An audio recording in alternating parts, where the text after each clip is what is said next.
লক্ষ্মীপুর পৌরসভার দক্ষিণ লক্ষ্মীপুর সরকারি প্রাথমিক বিদ্যালয় সীমানা প্রাচীর নির্মাণ কাজে বাধার অভিযোগ উঠেছে। পরিস্থিতির কারণে কাজ শুরু না করেই ফিরে গেছেন সদর উপজেলা প্রকৌশলী। জমিদাতা ও মামলার বাদী মোজাম্মেল হোসেন জানান, ১৯৬৩ সালে বিদ্যালয়ের জন্য ৯% জমি দান করা হয়।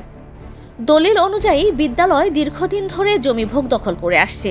তবে স্থানীয় কিছু প্রভাবশালী ব্যক্তি জমির একাংশে বালু ভরাট ও স্থাপনা নির্মাণ করেছেন বলে অভিযোগ করেন তিনি। বিদ্যালয় কর্তৃপক্ষ জানায়, শিক্ষার্থীদের নিরাপত্তা নিশ্চিত করতে সীমানা প্রাচীরের বরাদ্দ পাওয়া গেলে পশ্চিম পাশে কাজ শুরু করতে গেলে জমিদাতার উত্তরসূরিরা বাধা দেন। এ নিয়ে প্রায় ২ বছর ধরে আদালতে মামলা চলমান রয়েছে। কারণ স্কুলের সম্পত্তিটা আসলে এই দিকে, এই যে সম্পত্তিটা হলো স্কুলের, কিন্তু এখন দেখা গেছে আরেকজন দখল করতেছে।